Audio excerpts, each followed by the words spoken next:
Hello, നമ്മുടെ ഇന്നത്തെ recipe കപ്പയും മുട്ടയും എങ്ങനെയാണെന്ന് നോക്കാം. കപ്പയുടെ തൊലിയൊക്കെ കളഞ്ഞ് ഇങ്ങനെ നുറുക്കിയെടുക്കണം. ചെറിയ ചെറിയ കഷ്ണങ്ങളാക്കി നുറുക്കിയെടുത്തിട്ട് നന്നായിട്ട് കഴുകി വൃത്തിയാക്കണം.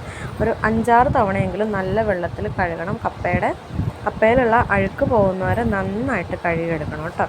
കഴുകിയെടുത്ത കപ്പ നമുക്ക് കുക്കറിൽ ഉപ്പും മഞ്ഞൾപ്പൊടി ഇട്ട് വേവിക്കാൻ വയ്ക്കാം. കപ്പ വേവണ സമയം കൊണ്ട് ഒരു ഉരുളി അടുപ്പത്ത് വെച്ച് ആവശ്യത്തിന് വെളിച്ചെണ്ണ ഒഴിച്ച് കൊടുക്കാം.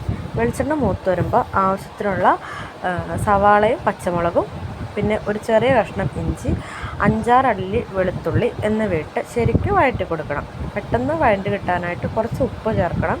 അതിൻ്റെ വീഡിയോ എടുക്കാൻ മറന്നുപോയി. അപ്പം നന്നായിട്ട് വഴറ്റി കൊടുക്കണം. ചെറിയൊരു ബ്രൗൺ കളർ ആകുന്ന സമയത്ത് നമുക്ക് മസാലയ്ക്ക് ആവശ്യമായിട്ടുള്ള മഞ്ഞൾപ്പൊടി ഇട്ട് കൊടുക്കാം. പിന്നെ മുളക് പൊടിയും കുറച്ച് ഗരം മസാലയും കൂടെ ഇട്ട് കൊടുക്കണം. പൊടികളുടെ ഒക്കെ പച്ചമണം മാറുന്നവരെ നന്നായിട്ട് വഴറ്റി കൊടുക്കുക.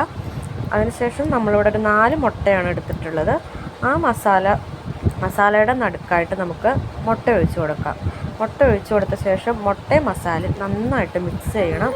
മുട്ടയൊക്കെ നന്നായിട്ടൊന്ന് ഉടഞ്ഞ് നമ്മുടെ മസാലയായിട്ട് ചേർന്ന് തന്നെ നന്നായിട്ട് മിക്സ് ചെയ്ത് കൊടുക്കുക. മുട്ടയും നമ്മുടെ സവാള മസാലയൊക്കെ നന്നായിട്ട് മിക്സ് ആയിട്ടുണ്ട്. ഈ ഒരു പരുവാകുന്ന സമയത്ത് നമുക്ക് നമ്മൾ വേവിച്ച് വെച്ചിരിക്കുന്ന കപ്പ ചേർത്ത് കൊടുക്കാം. കപ്പ ചേർത്ത് കൊടുത്ത് നന്നായിട്ട് ഇളക്കി കൊടുക്കണം.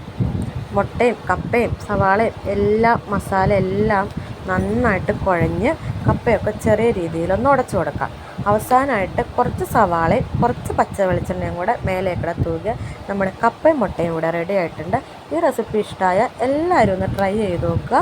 നമ്മുടെ വീഡിയോ ലൈക്ക് ചെയ്യുക. നമ്മുടെ ചാനലൊന്ന് സബ്സ്ക്രൈബ് ചെയ്ത് സപ്പോർട്ട് ചെയ്യുക. താങ്ക്